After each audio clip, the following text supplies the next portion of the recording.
Hello, everyone. Welcome to episode 71 of the Uncommon Commentators, where we like to discuss the NBA, of course, the ins and outs, the drama, the on-court action, anything exciting going on around the league, of course. And I'm the boy, Antwane Willis. This is my co-host, Garrett Brown. How you doing, Garrett? It's Thursday night, as we always say. Yeah, man, it's Thursday. It's April. March went by extremely fast, at least in my book, you feel me? But how's your week been so far and how was your day today? We dealing with a thunderstorm in Atlanta right now. So that's how your night's going. But like how was your day? Was it good?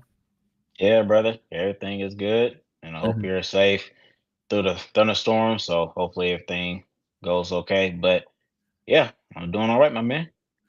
Yeah, most definitely. Yeah, I'm trying my best, man. It's going off behind me, but I always like the rain. Either way, I have the best sleeps when it rains. So, but of course, want to thank y'all again for joining us. Most definitely, always a blessing to do this show. I want to give a shout out to Jay Holloway and Raina Holloway. Always, lovely couple, most definitely, and friends of ours, friends of the show. I want to give a shout out to Nick Andre. It's his birthday, by the way. So happy birthday. Yeah. Um, most definitely gotta let the air horns off for you. Most definitely. Happy birthday to Nick Andre. Been there for me. Been there for us. A lot. Has been on the show before when we needed him to be.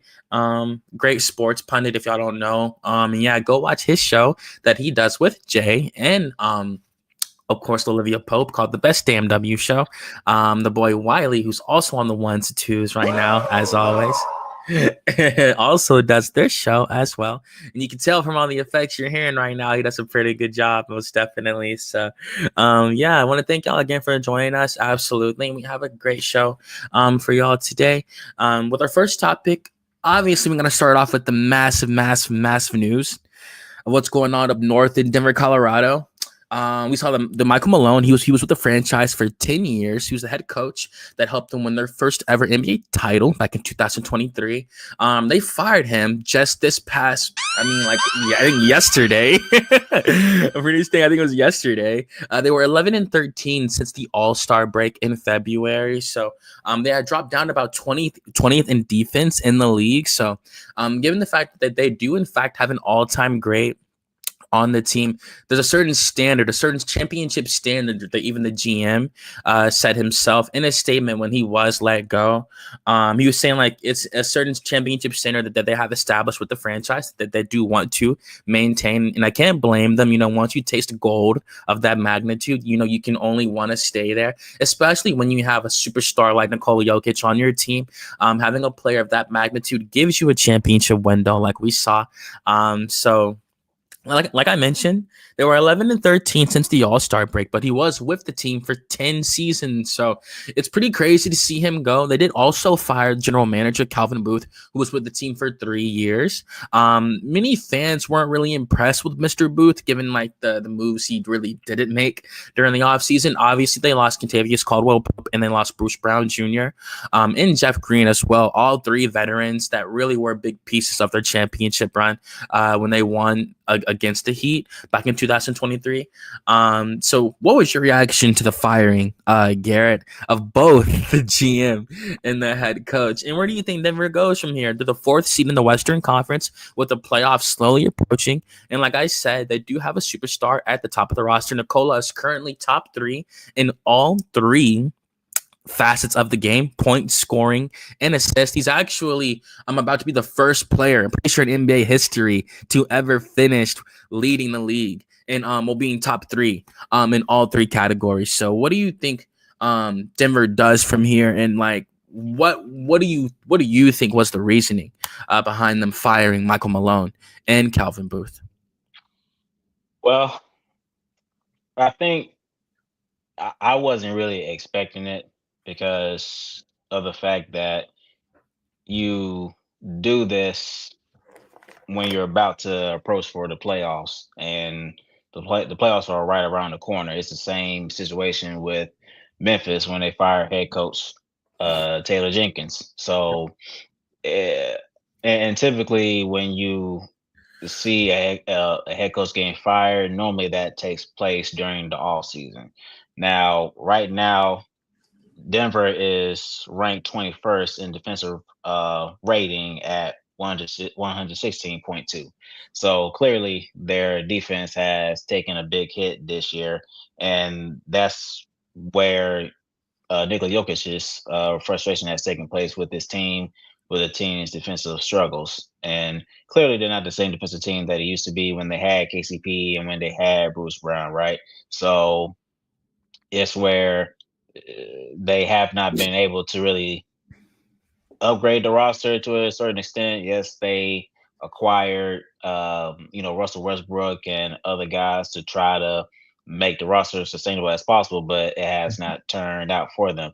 So honestly, it's a big question mark for the team because you don't know what's going to happen with this team at all. Because with this with this decision having to be made right now, it could be open for anything. You could possibly see them shake the roster up a little bit. You could possibly see Michael Porter Jr. getting traded. You could Ooh. possibly see other core pieces getting traded. But I don't think that they're going to gut the roster. I don't think they're going to head towards a rebuild or anything like that. Especially when you have a three-time MVP and Nikola Jokic. I don't think they're going to go that route. But then again, as I said before, we've seen Luka Doncic get traded, and that came out of nowhere. So Mhm. it's only right to say that anything can happen in the league. Literally anything can happen. So we just have to wait and see. But honestly, though, I don't think they have to really do anything like that. But I can understand that they want to shake the roster up a little bit just to try to upgrade the roster, get more defensive minded players around Nikola Jokic due to the loss of Bruce Brown and KCP. So I can definitely understand that. Now, one thing that I can say about the NBA right now, as far as how things are just shaping and how teams are thinking and how they want to move. Boston's head coach Joe Mazzulla, when he was asked about the firing of Mike Malone in Denver, he said, "quote I wake up every day saying this could be my last day." And I had to be honest with you, that I can't blame the man for that at all because that's literally what it feels like. Because I think it's where teams are less patient, where it's like, okay, they're giving coaches or executives a shorter time to really get things in order. And if it's where it doesn't fit to their timeline or things are not trending towards the right direction, then that's where they're just going to cut the cord and move forward into a different direction. But no, I mean that's just how this business is. So, but yeah, I think for the fire of Mike Malone, and to be honest, it's not really surprising because, of course, when you hear the news and the intel about what led Denver to firing Mike Malone, it mainly had to do with the locker room, or I should say, the players not buying into the system and not really looking at Mike Malone as a head coach that they can be behind of. Right. Less than a month ago, when they lost to Portland, Mike Malone, called out on the players for not watching film and just not really trying to improve as a team. But I guess stuff like that, it just rubbed the players the wrong way.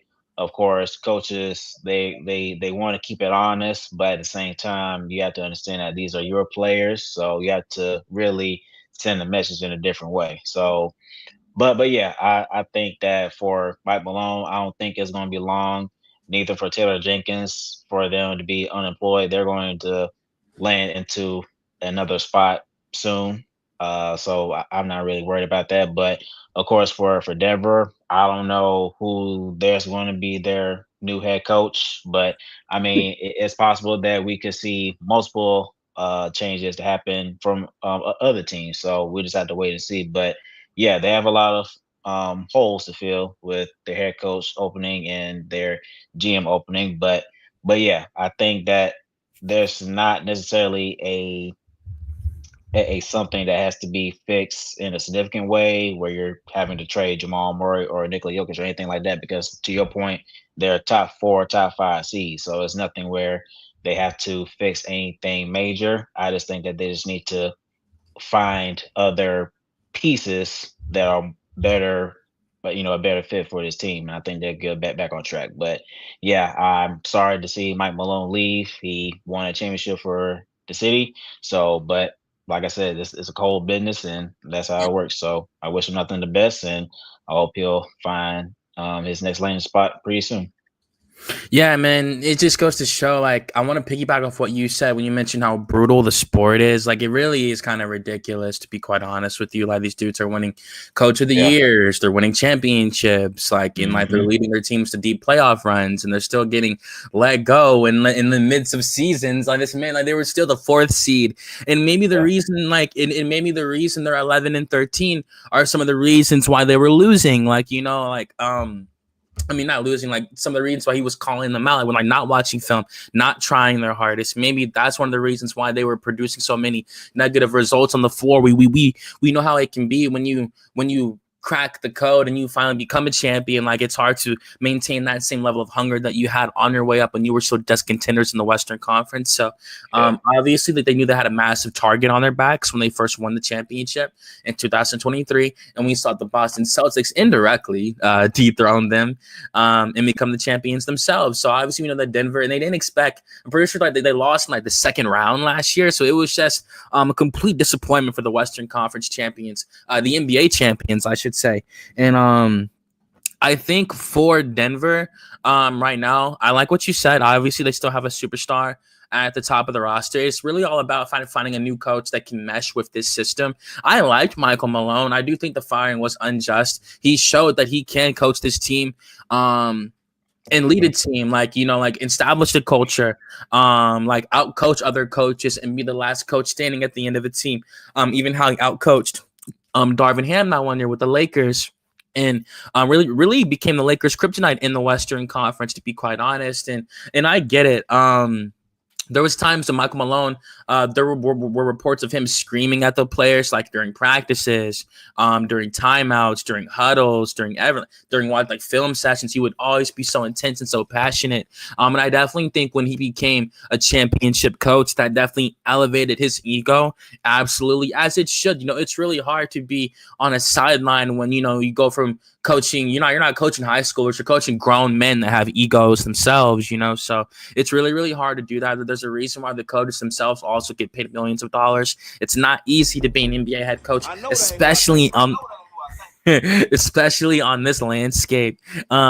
Absolutely. And for me, I just think, of course, before Wiley, I love to hear his piece. I'm really excited to hear what he has to say, of course, knowing his knowledge of the game, absolutely. And I think from Michael Malone, the last thing I did want to say, Wiley, was like, I do think he will get picked up really, really quick this offseason. I'd be pretty shocked. It could be the Grizzlies. You could see him literally go to Memphis. Obviously, they saw him win a championship.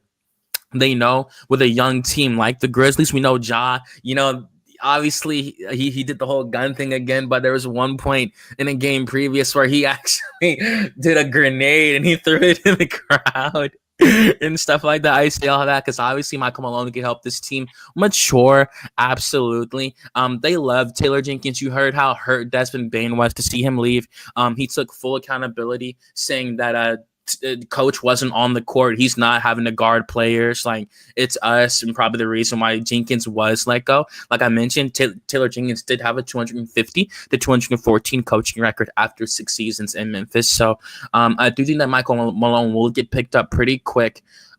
He can't be no assistant coach. I'd be pretty shocked if he were to take a back seat to another head coach, especially after being after working his way up in Denver to become the head coach and winning a title at that. But that's really all I have to say. Calvin Booth, like I said, many people weren't really impressed with him as a GM. He let a lot of pieces go. He wasn't really that active over the offseason, and that's how we really saw Denver really fall to the 4th seed, to the 5th seed, instead of being that dominant 1 to 3 seed, as we always expect them to be. But Wiley, I would love to hear what you got to say. Like I said, the NBA is brutal nowadays. Firing these guys, not even giving them a chance mid-season. I wish the best for Willie Green, the coach of the Pelicans, Jordy Fernandez, the coach of the Brooklyn Nets, Chauncey Billups, the coach of the Portland Trail Blazers. I wish these 3 men absolutely all the best for their careers going into next season and this off season as well. And Will Hardy of the Utah Jazz. But I would love to hear what you have to say, Wiley, of course. First of all, Joe Mazzulla. And Steve Kerr. Cut it out. Joe Mazzulla, cut it out. My thing is, and I say that on the strength of those players. So when you think about it, those players, they knew what they were getting into when you ended up taking over because you were there. You were there with Ime when he was coaching the Celtics. Yep. And your two stars in Jalen and Jason, you already had them. You already had them in the bag. You had their attention, and the way you've coached not only them but the team that you have. Y'all won the finals. So unless it's something that you feel like you're doing something wrong, then that's the only reason why you would say that. Because other than that, y'all are the number 2 seed in the East. So again, cut the shit. Cut the shit, dog. Like I'm not buying it. I'm not buying it. As far as for the Nuggets, Jesus. Definitely and it's just more so if this was going, depending on how they're framing this and whatever time frame that we'll hear of how long this everything has been going on with the team. Mm-hmm. If you're going to fire Michael Malone, you should have did it at the All-Star break or right after the All-Star. Like, you don't do it fucking 3-4 games before the season's over with and you head into the playoffs. Like, you've pretty much set this team up to fail in a sense. I mean, and I'm not sure who the interim coach is, but if they weren't tied to the hip with Michael Malone, then I mean, this is about to be a free-for-all playoffs for them. It's going to pretty much be, we're pretty much going to see how much continuity this team has and how well they trust each other going into this playoffs. Yeah.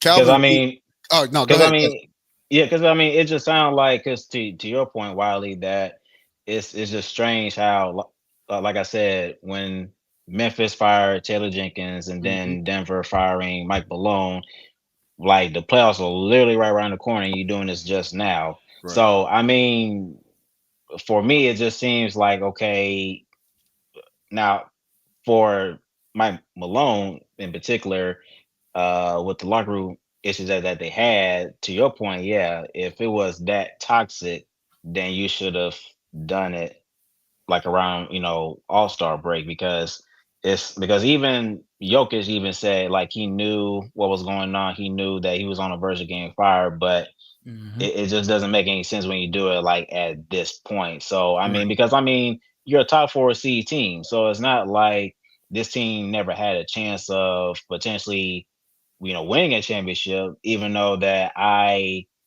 don't have them winning it all, but it's just more so like, okay, you're a top 4 seed team, you still have a chance to, make a deep, run into the playoffs. But yeah, to your point, it's just weird that you're doing this like right now. Like, if it ain't like y'all, it ain't like y'all the fucking Phoenix Suns. Yeah, so I mean, like, come on, dog. Yeah, it's just like, bro, like, I mean, at least give the team like a chance to like really compete, because if y'all happen to like make it to the Western Conference Finals or even to the finals, then I mean, I feel like at that point, then something could be fixed. But now that's the part, and now that part I get why this is the only part of the organization, as far as the organization firing Mike Malone, that I understand. It's like, we don't want him to fuck around and catch fire and make it to, like you said, the Western Conference Finals or the finals, and now we got to keep him. Right. So, yeah, I mean, it's pretty much you're cutting your nose off to spite your face. in a sense. And it's like now you have to figure out what are you going to do next. Like you mentioned, you might have to move some pieces. And speaking of moving pieces, here's the reason Calvin Booth was fired, because this is definitely your fault as to the way this team looks. Because as soon as you lost Bruce Bowen and KCP and honestly though, and Green, Wiley, just to add context too, both Mike Malone and Calvin Booth, they didn't see everything eye to eye, because to my understanding, Mike Malone wanted Calvin Booth to resign KCP, but then Calvin Booth said it's time to move on, and that's why I just like. So yeah. I mean, I'm not because I mean, at the end of the day, it's the team, the organization that made the decision to fire both of them. But I guess for me, and I'm pretty sure a lot of people would say, hey, I would much rather keep Mike Malone than Calvin Booth, because at least Mike Malone knows how to win, a championship. And even like for me, because I'm like, because I say it's about the 2020 Lakers when they won the championship in a bubble. It's where, okay, you had all these pieces and you just won a championship. Why dismantle the entire roster for one guy? So it's like, for me, like I would have brought KCP back. I would have tried to, maintain the same roster as much as I can. Now, if it's where I just can't absolutely do it, then I can't do it. But I mean, it's just common sense to me. But I mean, absolutely, and that's why. And so if that's the case, then yeah, now you look at the organization, because you should have got Calvin Booth out the way, and you could have found a GM that you could have brought in and that has a liking to Mike Malone. Now, when it comes to them finding a head coach and another GM, get your GM first, because your GM has to be in lock with the head coach, because they have to be able to communicate and figure out, okay, we want to sign this player, we need to get rid of this player, A, B, C, and D. So get your GM first, then go get your head coach, because it has to mesh. If it doesn't mesh, you're gonna be doing the same shit all over again, where you're firing your goddamn head coach and your GM, and you're back to square one. And then, like you said, you may have to move some pieces. What pieces? Who knows? We've already seen enough unorthodox trades throughout the season already. So it ain't no telling what's going to happen this offseason, especially now with the Nuggets and how. I mean, hell, we need to see how they're going to look in the playoffs. So, I mean, more power to these to the players for the Nuggets. Please stop making this. Please stop making Russell Westbrook a scapegoat. Let's not do that, because if you want to drill it down, when Jamal Murray was out, he stepped right on up, and they played like a well-oiled machine. So cut the shit. I agree with what both you gentlemen said. Absolutely. Yeah, man. Like, again, to give my last reaction on it.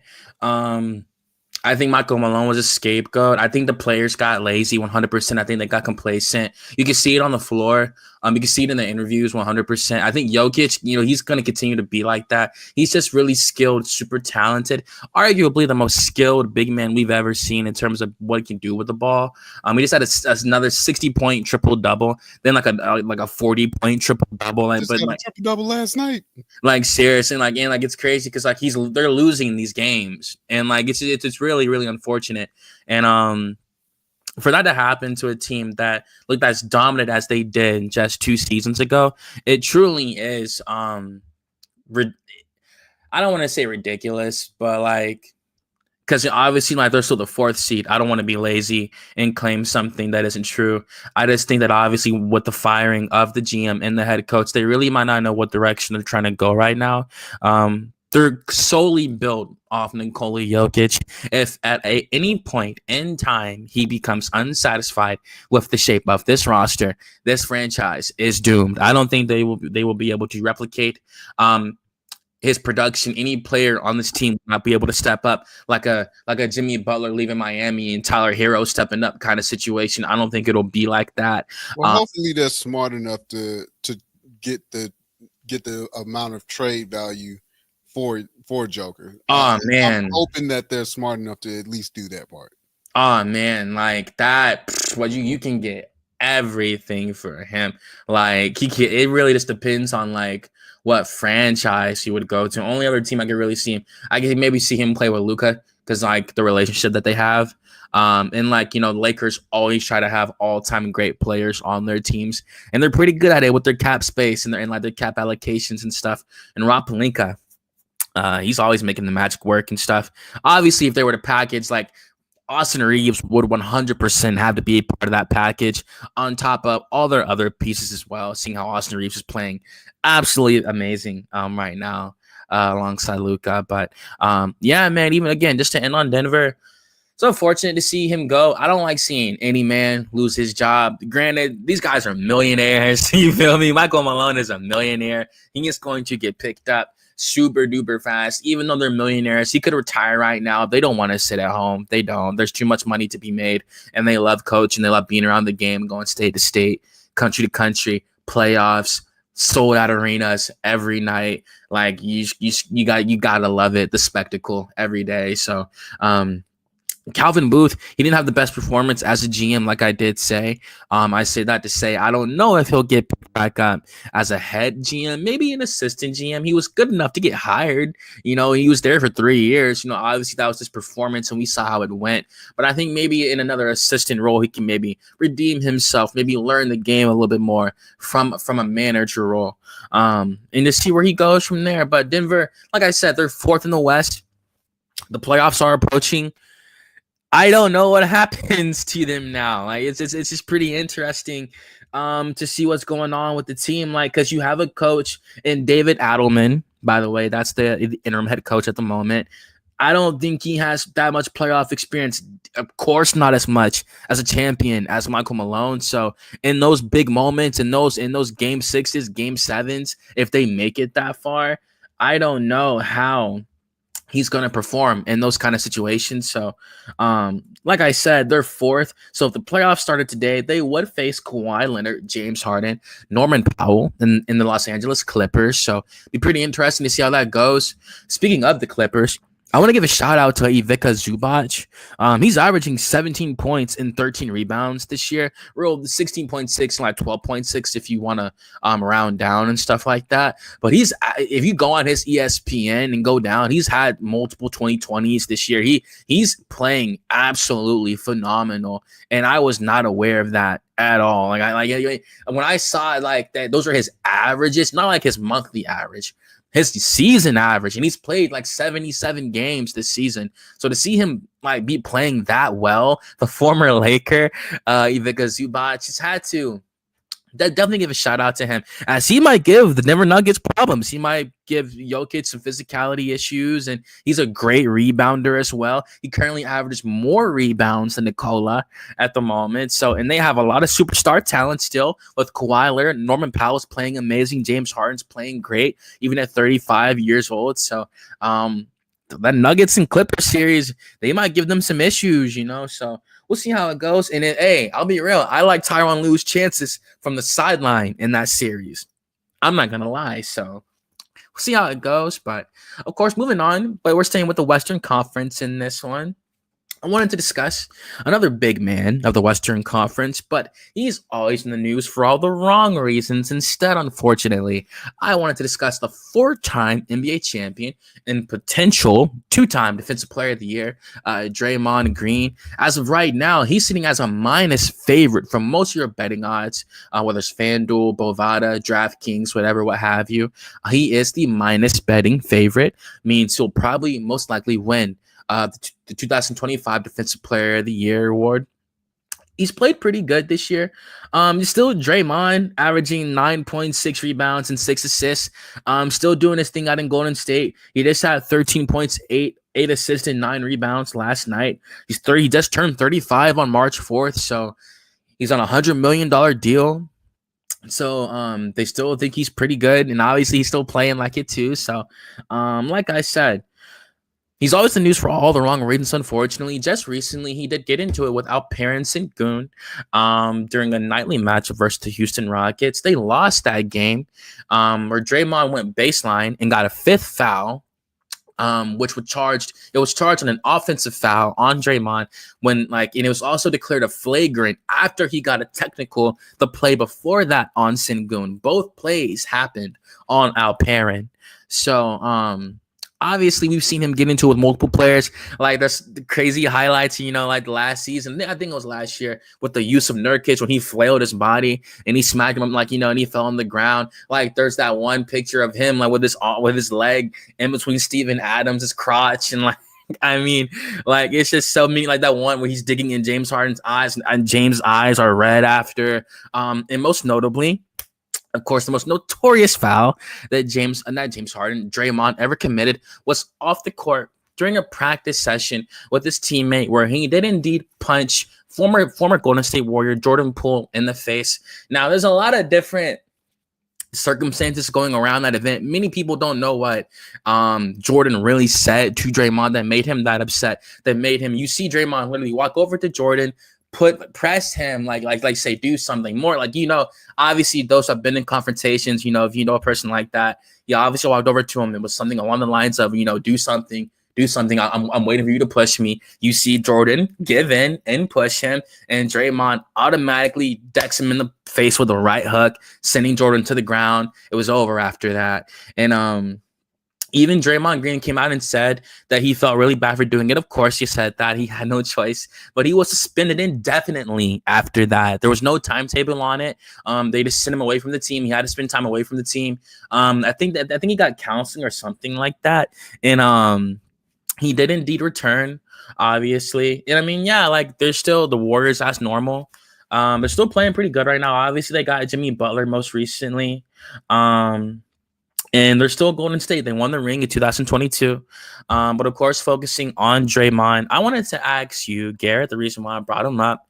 Obviously, he just got into it with another current star during the Houston Rockets game. But do you think with everything I listed, because that's why I started off with his illustrious journey, the 4-time NBA champion coming out of the second round of the NBA draft out of Michigan State, the 2-time defensive player of the year, about to be almost, So do you think this could really ruin his legacy? Not the play overall appearance in Goon, but do you think when they look back on Draymond Green 20 years from now, do you think he'll be liked more than hated or hated more than liked? Well, I think that is going to be more so where he's going to be, to me, be more hated than liked because of the fact that with these fights that he's been getting into, and it's where, okay, if you look at all the dirty plays that he's had on the court with having unnecessary, fouls and getting into other fights and stuff, I think that people are definitely going to remember that because I think it's been happening more recent. And we also can't forget the fight that he had with Jordan Poole. And I feel like that's different compared to other situations because that was his actual teammate. Yep. So it's like you're throwing fists against your own teammate. And so, and to be honest with you, I know that things happen, but stuff like this, I'm not. Now, don't get me wrong here. Now, I don't think that none of this is going to prevent him from being a Hall of Famer or anything like that. He's definitely going to, he's definitely going to be rewarded for that. First battle. I just think, first battle for sure.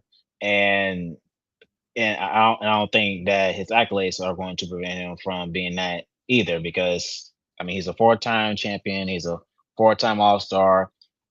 He led the league. He was the steals leader in 2017, the same year when he won Defensive Player of the Year.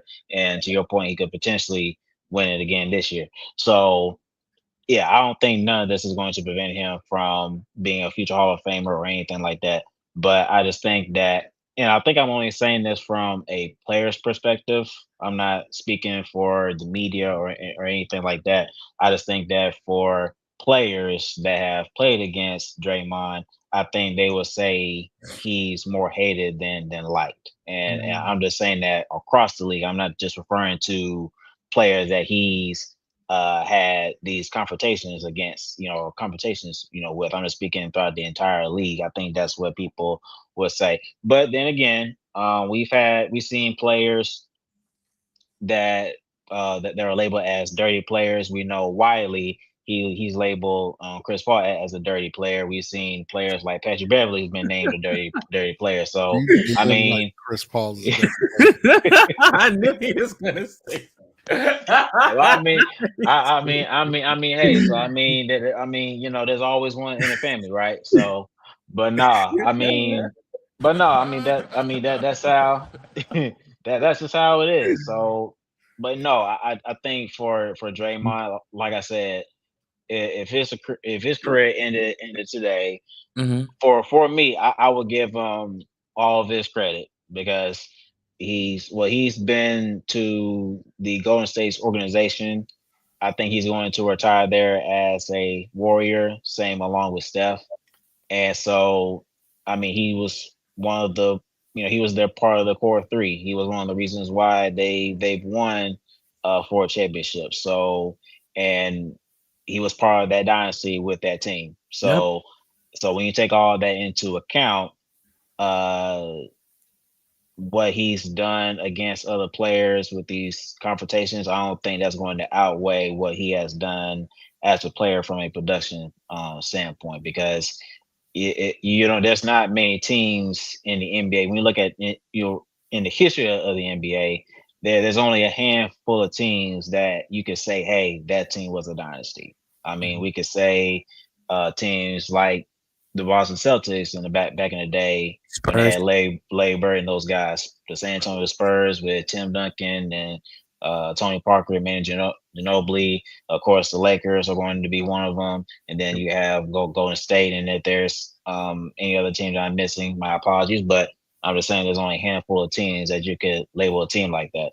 And for Draymond to be one of the core pieces to help form that kind of team, you have to take that into account. And I don't think that he's a bad person or anything like that. He's not a guy that wants to cause harm or anything like that. I think he just made, some dumb decisions and mistakes. That's why I can't really you can't necessarily let the conversation go between him and Jordan Poole because despite what you may say or how you feel, I don't, clearly he had said something, meaning Jordan Poole said something to him that pissed him off, where you throwing punches and stuff. I'm not an advocate or anything like that. I don't think that no matter what was going on between that situation, I don't think uh it it, it led to throwing punches against your own teammate. I just don't agree with that. So I think that's one thing that I would just not have to like. I just can't co-sign. I understand that players do things out of frustration, things of that nature. But no, I think overall, Draymond Green, I think he's a really good person and been a very, very good player for this organization. But no, I think that in terms of if he's going to be looked at as more hated or liked, I think from a player standpoint across the league, I think he's going to be viewed as more hated than liked. But I think overall, when you look at people in the media or fans, I think he's going to be viewed as more liked than hated. So Yep. that's why I feel with Draymond. Please, Wiley.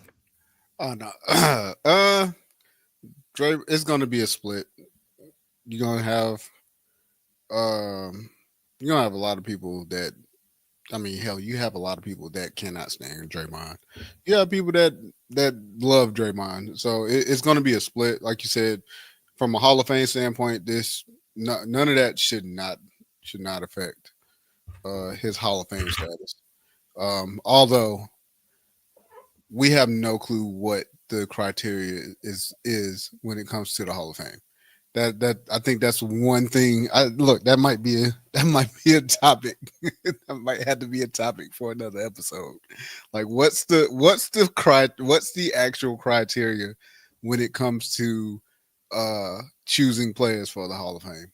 But as I digress, Draymond definitely first ballot. Like his stats, his stats says one thing, his play says another. Mm-hmm. And the type of player that he is, I've always said it, that he's a player that you want on your team. I don't give a damn about any of the technicals that he get. Like when he's focused and he's playing ball, he's the type of player that you want. He's gonna do the dirty work for you. He's going to make the right plays. He's smart as hell when it comes to his basketball IQ. Like he's definitely a player that you want on your team, and he's always been the heart and soul of Golden State. Like he's been the heartbeat of Golden State. Of course, people are going to give him shit about everything that he's done outside of legit playing the game. Of course, like you said, with the technicals. Fun fact: Draymond Green has over 165 technicals and has paid over $1.2 million in fines in his career. So, $1 million, man, you could have saved. That's nuts. I mean, but that's not much money to him, anyways. The amount of money he's made, so that's pocket change. But especially with the most recent technical with Sengun in that Rockets game, we know that the Rockets, they play a physical game. So he was matching energies. We know how he can get. We saw where it went from there. A lot of this shit he does on purpose. Like in a lot of players, when they get technicals, especially when they get thrown out of games, they'll do that shit on purpose because they don't feel like playing. And they'll legit sell you that. And he said it before. He was like, "Yeah, I didn't feel like playing no more, so I went ahead and figured out a way to get ejected from the game." That's kind of like a similar situation because now you said that, while I just totally forgot about this. Remember in the playoffs when they played against the Kings? I think that series went 7 games when he literally stomped on Sabonis' chest. Yeah, I'm just like, bruh. I'm just like, come on now. You can't say you can't say that was just by accident. Right. Stuff like that is just wild. But yeah. Oh no, he's done some egregious shit. Yeah, he has. He has though. He's done so. There's been times where he's gotten tossed, and you be like, why? What was the reason? And then there's times you're like, you know what? Get his ass out of there. But I will say the technicals though, because you have to understand that he is a very competitive player. He has a very competitive spirit. So I wouldn't say all technicals are bad. That just comes from a competitive spirit. Mm-hmm. But to your point, there, stuff like that is just you don't have no excuse for that. That was intentional. So right. Yeah. you can't. There's no way to spin on that one. But absolutely. Yeah. Look, as somebody being somebody's point guard and loving to talk shit on the court, yes, I've definitely got my fair share of technicals just for strictly talking shit, not doing nothing egregious, but running my mouth at the opposing point guard because straight competitive. I'm competitive, so I get. Sometimes you're gonna get those type of texts. Yep. It is what it is. Look, those are the texts that you're willing to be like, you know what, it was worth it. Yep. Mm-hmm. But yeah, Dre. Like I said, Draymond, I fuck with Draymond. Like overall, I fuck with Draymond. I guess being in this space where we talk about sports, of course, we can call out the bullshit, but also we know when we see a legit player, and Draymond's always been a legit player since his time at Michigan State. Like he's been that guy, and shit, to be honest, his legacy's been sealed. I say that a lot about KD, Steph, and LeBron. Like, if they were to retire, if Draymond didn't sign the latest deal, that 4-year, $100 million deal, and he went off and retired, his legacy was sealed. Oh yeah, for sure. Like he's for sure. Like he went on to be a point forward. You know, I can only imagine how he feels like being a second round pick, coming out like that, already having to fight his way to really get into the starting lineup. Then he got in the starting lineup, and you got to earn all these all-star appearances. Like, well, I mean, once they won the first ring, like it really was all over from there. Of course, they lost the next year to Cleveland. Of course, they won 73 games the next season. Right, like he's been a part of history. Like he's been a part of history. Like he was one of the main core pieces, so you have to really understand that. So yeah, like for sure, like number 23 is getting retired. No one's wearing that for Golden State literally ever again.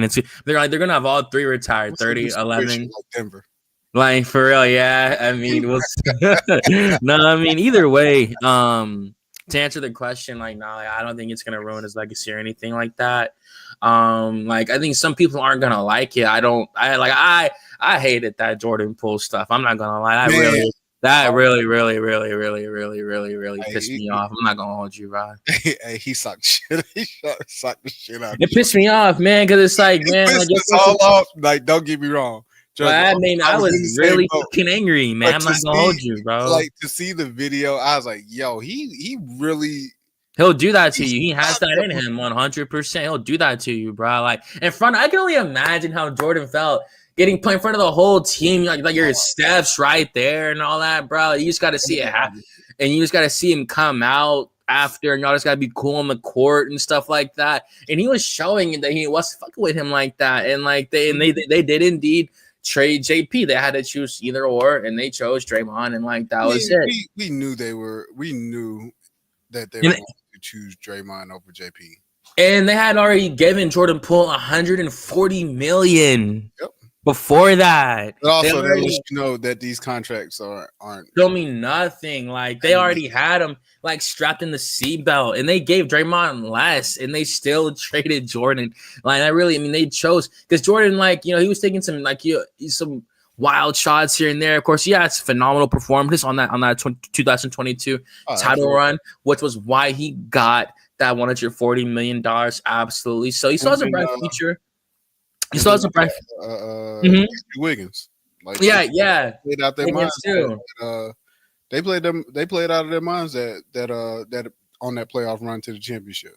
Most definitely, yeah. Like he was having like 30 and stuff like that, like Jordan Poole. So like, it's like, yeah, man. Like again, like to end on that, I mean, like again, the Jordan Poole stuff in particular, because even like Udonis Haslem came out and said, I wouldn't be able to forgive myself if I had ever punched Tyler or anything like that. Like he never saw him act like that with Tyler Hero, man. He only supported him and all that. Like that's ego. When you act like that you feel like, you know, that's like big dog.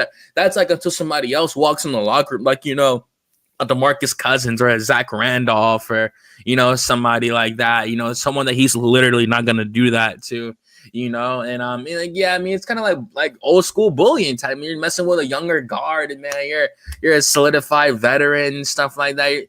You know, it's like, I just don't know what he could have said to him to make him feel that tried to punch him in the face, like to really full on,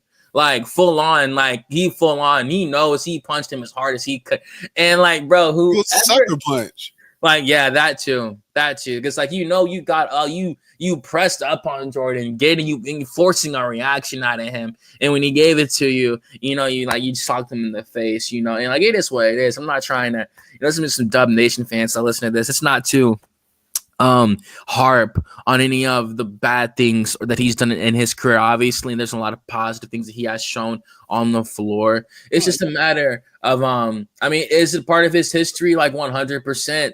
Steph, like I remember one time Steph started crying when Draymond got ejected because Steph was just so tired of like because he was just so tired of like having like just to carry. Like, he just couldn't do it no more, man. And like, of course, they got Jimmy Butler now, and they're playing great as in near the playoffs. But that's all. Like I'll get my last 2 cents on that. Like, it's whatever. He's a future Hall of Famer.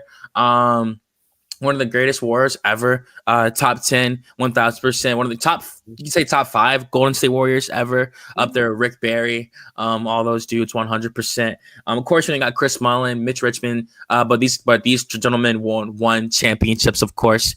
So Klay Thompson, Stephen Curry, and Draymond Green obviously get a seat at the table when it comes. Gears turning. Oh yeah, you got my gears turning now because now, yeah. For sure. I mean,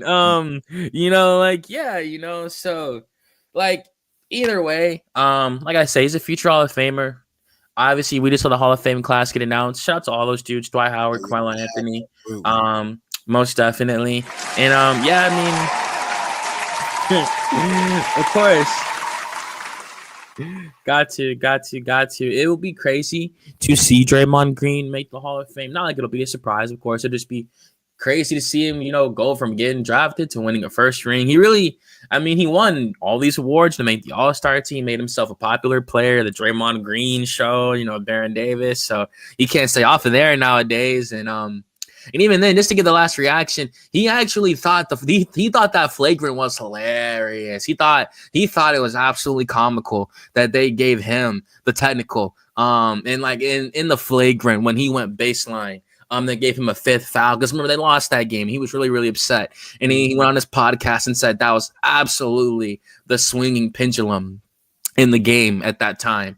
And I mean, yeah, like either way, like I get it. Obviously, he's gonna say that. You feel me? That's his opinion on it.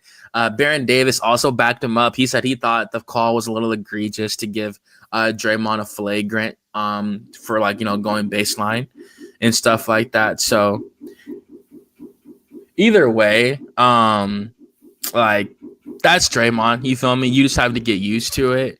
But yeah, I don't know what that sound is right now. It just stopped. But like I said, we got a thunderstorm going on down here. I don't know where that could have been personally, but either way, it just stopped. Like I said, but yeah, like Garrett, if you have anything else you'd like to say about Draymond, I'd love to hear it. Like I said, bro, he's gonna be a Hall of Famer. They're going into playoffs this year. We'll see how he does perform on his most recent playoff run. But what do you think about Draymond going into this playoff series and playoff season, I should say? And how much longer do you think has playing at this level at 35 years old? That's the last thing I'll ask about Draymond. Yeah, I mean, when you're at this age, at 35, you're definitely towards the back end of your career. And everybody doesn't have the same durability as LeBron James, where you're 40 years old and you're healthy enough to where you could play another few years. But that could be the same for Draymond. Only he can tell anybody how he feels and how many years he has left before he decides to hang it up. But I mean, at this level, it's not surprising because as you get older, your body starts to wear it down. So he's still producing at a fair level right now. So he's still a guy that can get you a triple double. I think he's capable of doing that. But no, I don't think that Draymond is the same Draymond as he was in his earlier days. But no, like I said, I think he's still a good piece. I think he's in a good situation where he is right now with Golden State, just as far as where they are right now. And who knows? They just got Jimmy Butler, but I don't know what their plans are. I think that the way the team is set up right now, clearly they still want to remain competitive and still compete at a high level in the playoffs. So after this offseason, or after this season rather, when it hits the offseason in the summertime, who knows what other moves they make, because they could come back next season with a better roster to where, hey, they're going to go all in for it. And they're going to try to say, hey, this is the last dance with Draymond and Steph, and see if they can make one last run for a championship before they decide to, call it quits. But yeah, I mean, like I said, Draymond, he's a future first ballot Hall of Famer, no question about it. So, but it'll be exciting to see what they do in the playoffs soon. So in a couple of weeks.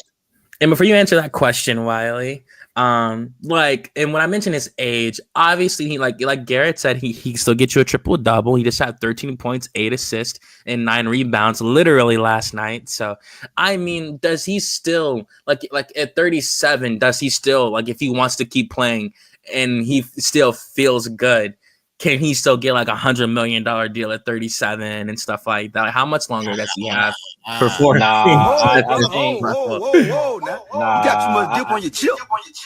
yeah, I don't think he'll get anything like that, because like I said, I think durability is big. And that's why I refer to LeBron, because like I said, he's 40 years old. And when you just look at how healthy he is and how well he takes care of his body, I mean, he's a guy that can literally play for another 2-3 years and compete at a very high level because of If you his said 5, durability. But I was going to fight you right here, right? no, I'm just You saying, said like, 5.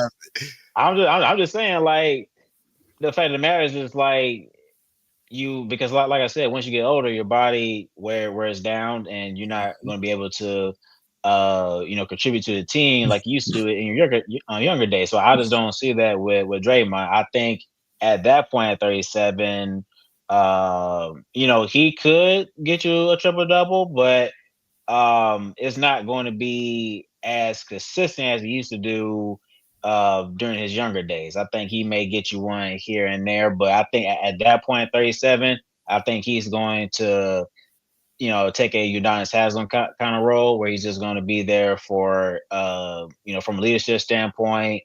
I think at that time, Golden State could go younger, and he's just going to be a leader and a mentor for the younger guys, and go on, from there. I don't think he's going to play a major role for the team from a production standpoint. I think they're going to rely on the younger guys, like Jonathan Kuminga, guys like that. But Brandon I mean, but Podziemski. like I said, yeah, like I said, I mean, he's 35, so that's 2 years from now. So we'll just have to see how he looks at that time. But I think, to me, I'm just predicting that's the kind of role that he'll take at that age. So that's if he's still here. Of course. Yeah, Draymond has a couple years left. That the $100 million contract, watch out. Nah, you ain't getting all. Yeah, that's probably gonna be because he's gonna ask for, because he's not. He can ask all he wants. The answer is going to be no. Yeah. We need you to if you're gonna stick around, you're gonna take this pay cut, dog.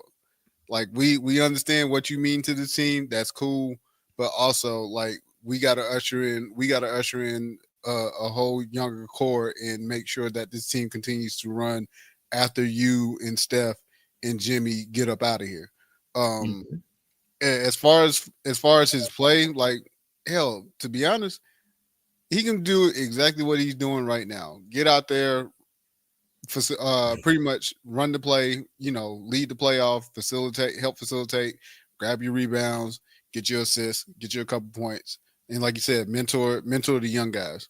That's really what Golden State is going to need out of him when it's all said and done. It's, hey, mentor these guys, help mentor and usher these guys in to continue to play the type of Golden State basketball that we've been playing.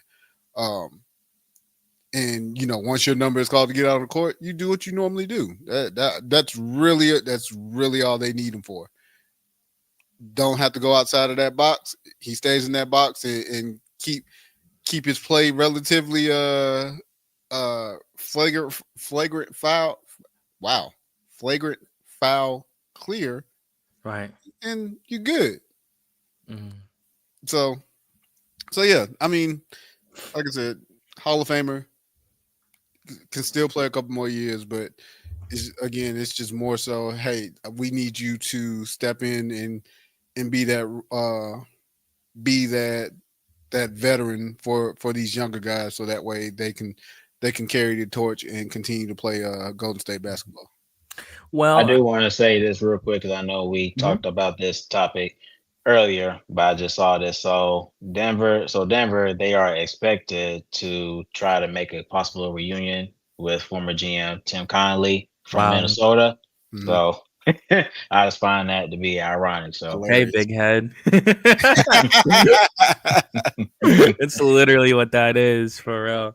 Like seriously. But yeah, even as we get on the Warriors, so they sit at the 7th seed right now, 47-33 in the Western Conference. They are technically in the play-in with a 47-33 record. That lets you know how crazy the Western Conference is right now. You have other teams that are 47-33. Like it's ridiculous. Like seriously. So if it did end right now, if they didn't make the playoffs, make it out the play-in, stuff like that, they would have faced the Houston Rockets in the first round.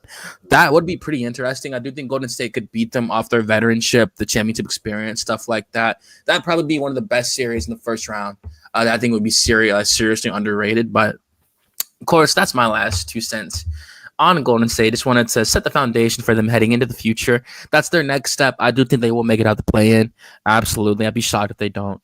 And they will play Houston. I can't say if they'll beat Houston because Houston's pretty good. Pretty sure some people would pick the veterans against the young Bucks, though. But yeah, I'm going to turn it over to Wiley, though, for our last segment of the evening. Oh, yeah. And, excited to hear it. And yeah, Wiley, the floor is yours, man.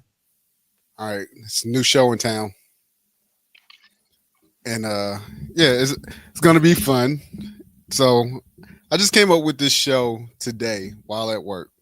And I want to go ahead and introduce it to you guys and the Uncommon Commentators family. I'm calling it Clutch or Choke. Hey, either you're clutch or you're gonna choke. And it's going to be on some NBA playoff trivia. So as we go along, we're going to go along with the NBA playoff system as far as and the length of the playoffs. So we'll pick a week while the playoffs are going, whether it's the first round, semifinals, conference finals, and finals, and we'll drop in our, we'll drop in the game for that series. So we'll start with the first round. You guys will have a little bit of homework because that's cool. First round we're gonna take it slow. First round is nothing trivia wise. I'm gonna have y'all build a team. Okay. You're gonna have a starting 5, a 6-man, and a head coach. Now I've seen this before. There are some stipulations to this to your starting 5. You're just not finna pick a random 5, 6 people in the head coach and be like, yeah, this is my squad. So playing fantasy. You're only going to pull from the 80s and up until present day. So anybody from the 80s to the present day. Now, to structure your roster, you must have a rookie, a lefty, a second rounder, an undrafted player, and a G League alum. Okay. And then for your 6-man, it's whoever you want for your 6-man, and your head coach, again, you're picking from between the 80s and the present day. And then I need a rookie. Yep. A lefty. A lefty, a second rounder, undrafted, and a G Leaguer. G League alum. Alumni, yeah. Now, and when it comes to your players, be specific. So, like, let's say you choose Charles Barkley. So you could be like, I'm taking for my power forward, I'm taking 96 Charles Barkley. He was at Phoenix at the time, helped them to the finals. That be specific, because it's going to matter when you put your roster together. Okay. All right. I look forward to it. Hell yeah. Hey, I'm with it. Hey, I'm all yours. Anybody watching, y'all are more than welcome to join in. I will make sure it's posted as we get closer. So we know we got the play-ins. The play-ins, we not participating with the play-in portion. So you got plenty of time to to go and do your research, put your roster together, find your 6-man, find your head coach. And somewhere throughout the first round, we'll get that going. Now for the semifinals. Semifinals is going to be your basic trivia. It's going to be a little bit of historical and some. It's going to be a mixture of historical and present day trivia. Gotcha. So again, it's nothing crazy. Okay. Hey, y'all, if y'all would have saw what Garrett was putting in the chat, Man, almost called out sick. I don't know how this is gonna go. I don't know where he got up his sleeve. I didn't do it. I plead not guilty. I'm just saying. Oh man, but again, all of it's gonna be basic. It's gonna be basic. Again, nothing hard. Now the catch is, you get 1 point if it's right. If you get it wrong, that's considered a turnover. You lose a point. So playing horse.